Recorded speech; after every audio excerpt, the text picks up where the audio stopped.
వరి నాటు వేయడానికి ఉన్న యంత్రాలు రైతులు ఇప్పుడు సాధారణంగా చాలామంది రైతులు మనకు వెదజల్లే పద్ధతిని కూడా ఉపయోగిస్తున్నారు. అంతకుముందు రోజుల్లో మనకి వరి నారును మనం ఒక చోట పెంచుకొని తర్వాత మనకు వరి నారు పీకేసి మళ్ళీ మనము నాటుకునే పద్ధతి ఉండేది.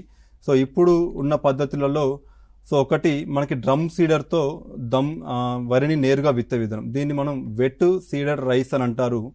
ఈ డ్రమ్ సీడర్ ఏంటంటే దీంట్లో మనకు 8 వరుసల డ్రమ్ సీడరు, 6 వరుసల డ్రమ్ సీడర్స్ అందుబాటులో ఉన్నాయి.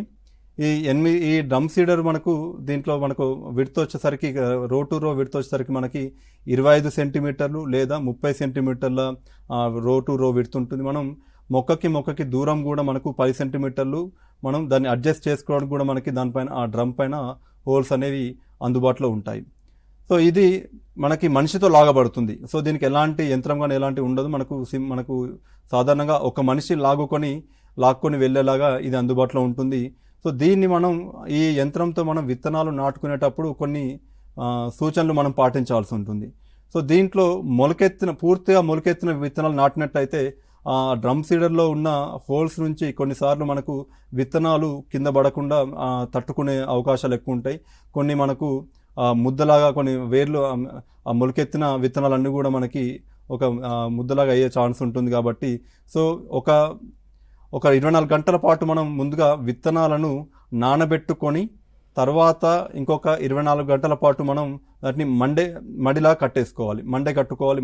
కట్టిన తర్వాత ఆ విత్తనం ఏదైతే ఉంటుందో అది మనకి ముక్కు పగలడం అంటారు దాన్ని. సో అది చిన్నగా మనకు ఆ ముక్కు పగిలినప్పుడు మనం ఈ డ్రమ్ సీడర్ ద్వారా విత్తుకోవాల్సి ఉంటుంది. ఈ డ్రమ్ సీడర్తో విత్తుకునేటప్పుడు ఎక్కువ నీరు కూడా ఉండకూడదు. ఎక్కువ నీరు ఉన్నట్టయితే ఏమవుతుందంటే మనకి ఏదైతే విత్తనాలు మనకు డ్రమ్ సీడర్ నుంచి కింద పడుతుంటాయో అవి నీళ్ళలో తేలి కొట్టుకుపోయే అవకాశాలు ఎక్కువగా ఉంటాయి.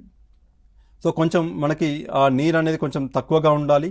ఆ విత్తనాలు కూడా మనకి లైన్లో పడ్డప్పుడు ఎలాంటి కొట్టుకుపోకుండా అవకాశాలు ఉంటాయి. సో ఇంకోటి మనకు ఈ డ్రమ్ సీడర్తో విత్తుకున్నప్పుడు కొన్నిసార్లు మనకి పక్షుల బెడద కూడా ఎక్కువగా ఉంటుంది. సో పక్షులు కూడా మనకి వాటిని తినే అవకాశాలు కూడా ఉంటాయి. కాబట్టి అదొక చిన్న నష్టం కూడా జరిగే అవకాశాలు ఉంటాయి మనకు. సో ఇలా ఈ డ్రమ్ సీడర్తో మనకు ఇది చిన్న రైతులకైతే బాగా ఉపయోగపడుతుంది. ఎందుకంటే మనకు దీని యొక్క ధర కూడా వచ్చేసరికి మనకు 5,500 నుంచి 6,000 లోపే ఉంటుంది. ఇది చిన్న రైతులకు బాగా ఉపయోగపడుతుంది. వారి యొక్క చిన్న పొలాలకి వాళ్ళు విత్తుకోవడానికి ఎక్కువ అవకాశం ఉంటుంది.